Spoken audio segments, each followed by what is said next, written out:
¿Qué sentiste durante esta visita a Connecticut, en donde pues parte de la comunidad colombiana estuvo escuchando tus palabras, estuvo presente en el auditorio? ¿Qué sentiste durante esta presentación? Pues la verdad fue muy emocionante, me sentí como volviendo a la casa de alguna manera. Digamos, el cariño que sentí por parte de la comunidad colombiana, esa relación de unión y de esperanza que todos tenemos por Colombia, la sentí muy fuertemente cuando estuve allá en Fairfield. Me emocionó mucho ver que la gente pues tiene su vida, tiene su trabajo, tiene su actividad en Estados Unidos, pero están muy pendientes de todo lo que pasa con Colombia. Entonces me sentí realmente como volviendo a casa, de verdad. Con respecto al libro, me gustaría saber por qué decidiste llamarlo No hay silencio que no termine. Bueno, esa es una historia que es para mí esencial. Fue una piedra angular de todo mi proceso de reflexión en la selva.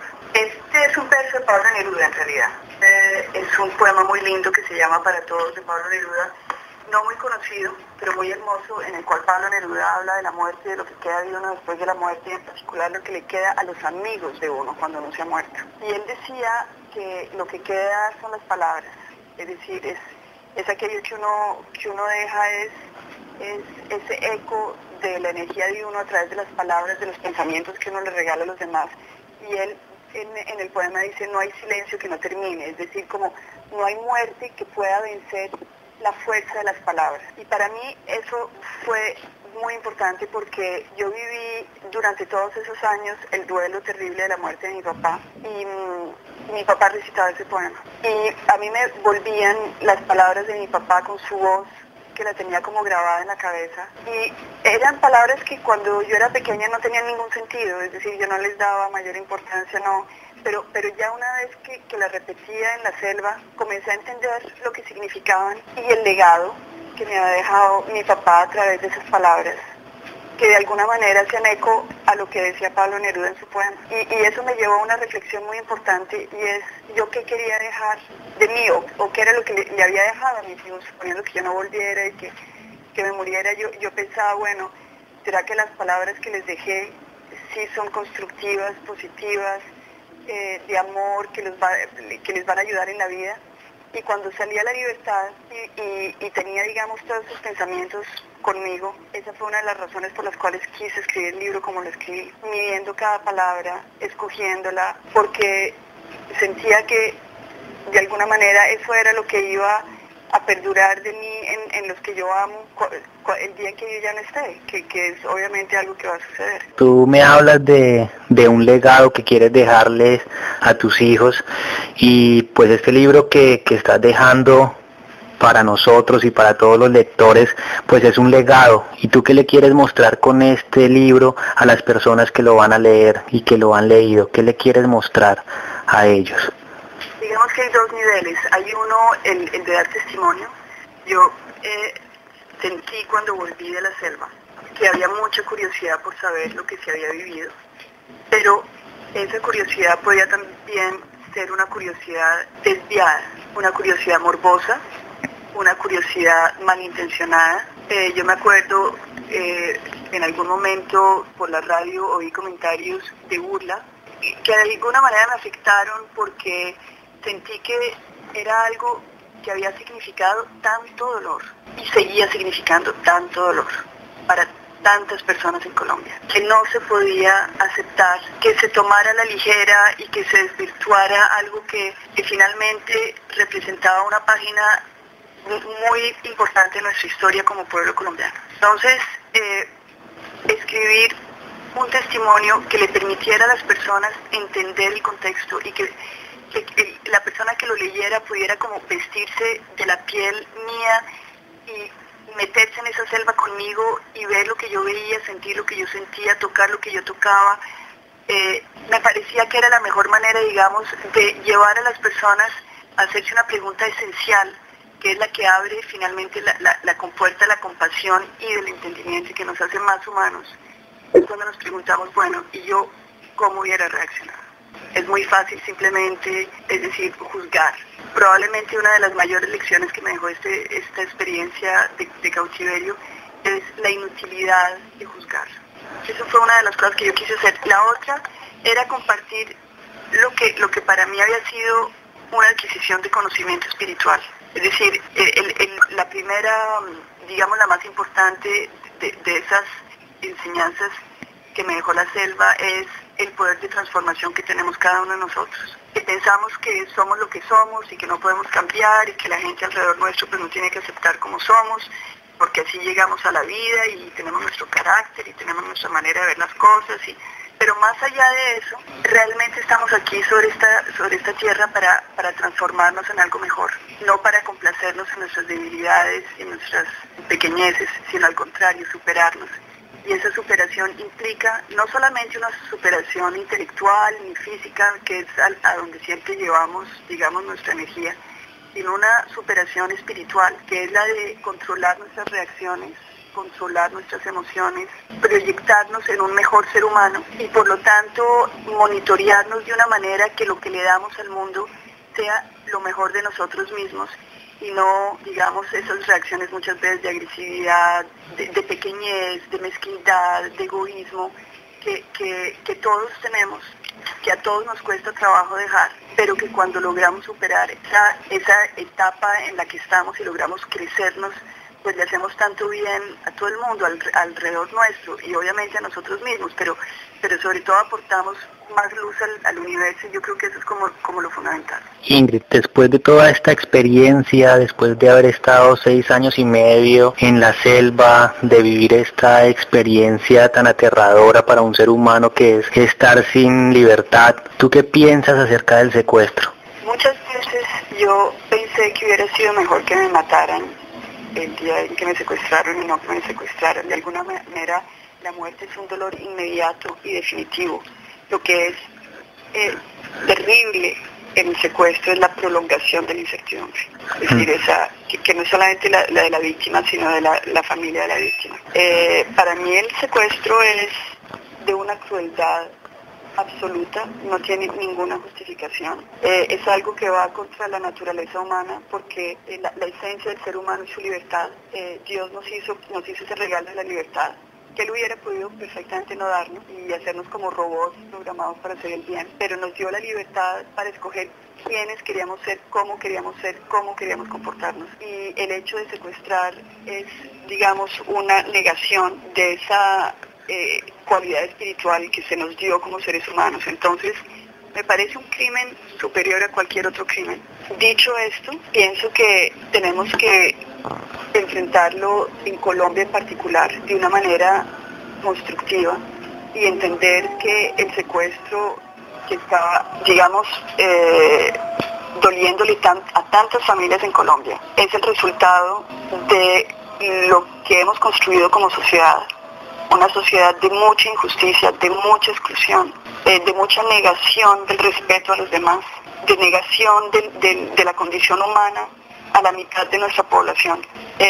Y que si queremos enfrentar el secuestro, tenemos que comenzar a cambiar esas relaciones entre colombianos. ¿Qué sentimientos y recuerdos se te vienen a la cabeza cuando recuerdas estas dos fechas? El 2 de julio del 2008 y el 23 de febrero del 2002. Tienen una similitud y es el cambio drástico de condición. En la segunda fecha perdí la libertad y con ella perdí mi condición de ser una mujer libre, ser una mujer que luchaba por la política, ser una madre, ser una esposa, todo eso desapareció como por encanto. Y el 2 de julio del 2008, como por encanto, las cadenas que me tenían atada desaparecieron también.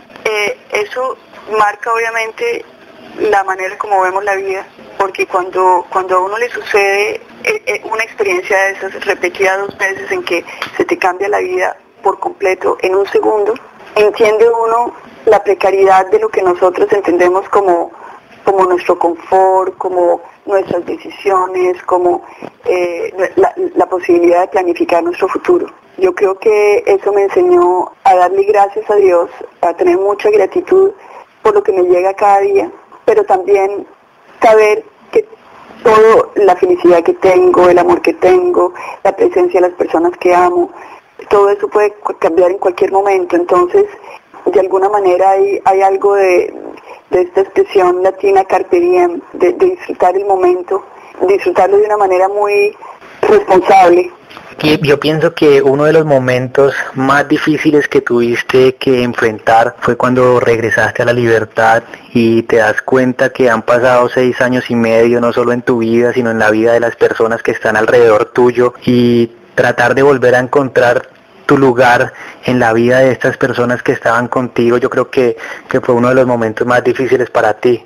Así es, y lo has descrito perfectamente. Es decir, era esa dualidad, primero, que las personas que yo amaba ya tenían su vida sin mí y yo no tenía ninguna vida para mí. Es decir, volverse a inventar un sitio en el mundo, volverse a encontrarse uno mismo en la vida, definir uno qué quiere hacer, a qué quiere dedicarle su tiempo, cuáles son las prioridades. Todo eso fue, digamos, un proceso obviamente difícil, pero también bello, ¿no? Muy hermoso, una gran oportunidad también. ¿Te sientes atemorizada de volver a Colombia? No atemorizada, no creo que sea el temor lo que guíe mi relación con Colombia. Me siento dolida, es decir, hay cosas que me duelen todavía de Colombia.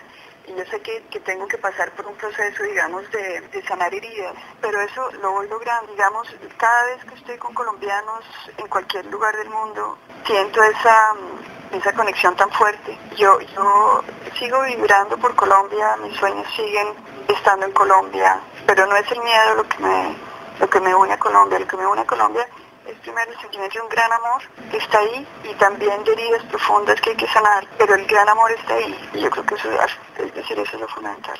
¿Cómo tú visualizas en tus pensamientos, en tu mente, a una mejor Colombia? Bueno, para mí una mejor Colombia es ante todo una Colombia con justicia social. Y yo sé que esto puede sonar muy cliché o muy dicho, pero para mí, mientras que en Colombia la mitad de la población esté viviendo en indigencia, no es la Colombia que yo quiero. Una mejor Colombia es una Colombia donde los que tienen, o digamos los que tenemos, los que podemos, los que existimos con nuestra cédula, con nuestra existencia civil, que podemos acceder a la justicia, que podemos votar, que podemos actuar como colombianos en la sociedad, cuando todos nosotros, aquellos que tenemos esa posibilidad, estemos dispuestos a sacrificar en cambios profundos. Por ejemplo, para mí uno de los cambios esenciales que se tienen que dar en Colombia es una adecuación de las instituciones y de los, digamos, mecanismos del poder para hacer de nuestra sociedad una sociedad inclusive donde haya distribución del ingreso. Eso no lo podemos hacer mientras que haya corrupción.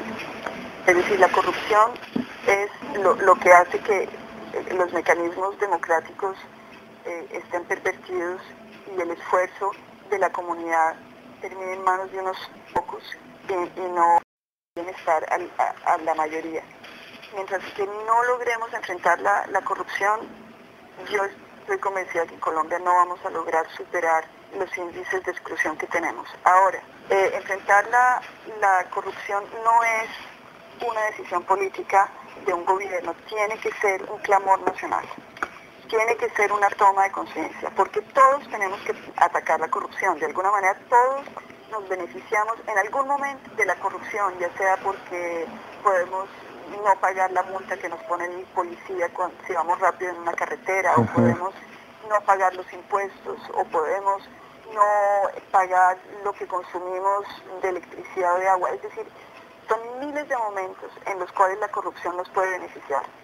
Pero si nosotros aceptamos que por tener ese momento de beneficio estamos acabando con las posibilidades de prosperidad y de felicidad y de paz de Colombia, y nos damos cuenta de eso, y por lo tanto hacemos un acto, realmente una decisión, primero individual y personal, y después, digamos, de toda una nación, estando dispuesta a cambiar ese modo operandi y por lo tanto a que las cosas se hagan de otro modo, lo cual nos va a implicar obviamente pues algún esfuerzo mayor, pero nos va a dar muchos réditos desde el punto de vista del orgullo nacional, del bienestar nacional y sobre todo de la paz, de encontrar la paz social. Pues yo creo que si no hay eso, no hay mejor Colombia. ¿Y tú cómo crees que se puede motivar a los colombianos, a las personas que están viviendo todas estas situaciones día a día, que se perdió la plata del Transmilenio, que se robaron la plata de la DIAN, todo este tipo de situaciones que día a día están bombardeando a los colombianos, pero cómo se puede de verdad como empujar a la gente para que reaccione, para que despierte, para que se den cuenta de que el cambio tiene que venir desde ellos mismos, no tienen que esperar a que las personas que están en la política sean los que generen el cambio? ¿Cómo se puede impulsar esto? Es muy cierto lo que tú dices, porque yo creo que hay como la espera de que alguien venga y como por arte de magia arregle las cosas, y eso no va a suceder. No va a suceder porque somos los colombianos los que elegimos a los que están tomando las decisiones. Es decir, realmente hay una responsabilidad de cada uno de nosotros en lo que está sucediendo en el país. Pero yo pienso que también tiene que haber una maduración social, un proceso de maduración, de que la sociedad se vuelva más madura y que por lo tanto tome conciencia y por lo tanto exija. Eso llega. Y realmente es muy difícil prever cuándo llega. Las sociedades tienen momentos en que en un momento dado de la historia se culmina un proceso y se rompe el esquema anterior y se construye algo mejor. Y todas las sociedades lo viven. Hay veces que eso se llama revolución, hay veces que eso se llama cambio de constitución, hay veces que se llama nuevo liderazgo, en fin. Pero siempre pasa por la toma de conciencia de un pueblo. Y no hay receta para eso. Yo creo que uno mira, yo me he interesado mucho por mirar históricamente cuáles han sido, digamos, los detonadores de los procesos de cambio en el mundo, en las diferentes sociedades, y son tan variados que no puede uno sacar como el modo de empleo, como las instrucciones a seguir. Lo que sí creo es que hay que tener fe. Por el momento, yo lo que pienso es que lo que sí podemos hacer para tratar de catalizar ese proceso es hablar del proceso. Es decir, que eso tiene que suceder. Como poner el marco, la referencia histórica mentalmente en la ciudadanía, de manera que la gente sepa que eso puede suceder, que tiene que suceder y algún día sucede. No quiero que terminemos sin preguntarte por la fundación que estás liderando. Me gustaría que me contaras un poco acerca de esto. Bueno, la fundación parte, digamos, de la angustia de no poder actuar por las personas que están en la selva todavía. Es decir, es una gran frustración no poder hacer nada, estar como con las manos atadas y tocar puertas y no lo oyen a uno y bueno. Entonces, esa energía para hacer algo me llevó a mirar qué se estaba haciendo en el mundo, qué fundaciones habían, cómo estaban actuando, cuáles eran sus prioridades, sus centros de interés. Realmente no hay ninguna fundación que esté preocupada por actuar sobre las causas del terrorismo. Hay muchas que están actuando sobre las causas de la pobreza, las causas de la exclusión, las causas de la violencia, pero no hay ninguna realmente que esté actuando sobre los temas de terrorismo. Ahora, hay muchos fondos disponibles, hay muchas fundaciones que tienen interés en actuar sobre temas como este, pero hay muy pocas fundaciones sobre el terreno con programas y proyectos que realmente tengan una respuesta, que den en el blanco en el tema del terrorismo. Entonces, una de las cosas que hemos hecho es tratar de deshilar, de ponerle un enfoque muy preciso al tema, y lo que más nos ha parecido conducente es evitar el reclutamiento de menores por organizaciones terroristas. Si nosotros pudiéramos priorizar qué es lo más importante, probablemente eso sea lo más importante. Ahora, para llegar allí nos damos cuenta que primero hay que estar en las zonas de violencia, segundo hay que estar en contacto con la comunidad, tercero hay que tener proyectos que abran otras oportunidades y que le permitan a las personas salir del círculo vicioso del reclutamiento por estas organizaciones. Entonces, eso es lo que ha hecho la fundación, es mirar con qué otras fundaciones podemos trabajar en programas que nos permitan educar, dar posibilidades de ingreso, porque obviamente la falta de educación y la falta de ingreso llevan al reclutamiento de menores, la presión de las organizaciones a través del chantaje, del miedo, etcétera. Entonces, por lo tanto, posibilidad también de aquellos jóvenes que están bajo esa presión, poderlos sacar del área de influencia de la guerrilla de las organizaciones terroristas en otros sitios del mundo, y la posibilidad de cumplir con un mandato que me parece que es muy importante, que es darle a los muchachos, a la juventud, la posibilidad de realizar sus sueños. Eso es algo que para nosotros, cuando estamos del lado bueno, digamos, de la vida, es algo que los padres miran como, le preguntan a uno, ¿tú qué quieres ser cuando grande? Y entonces, ¿qué vas a estudiar? Y hay como una programación para permitirle al niño y al joven lograr ese objetivo. Pero cuando no se está en esa esfera de la vida, cuando se está en el espacio de exclusión, de miseria, de falta de oportunidades, esa programación no se da, y es lo que hay que restablecer. La posibilidad de darle a estos muchachos que no han tenido un marco social que les permita planificar sus sueños, que a través de la fundación se les dé ese marco que les permita programar su vida en función de sus sueños.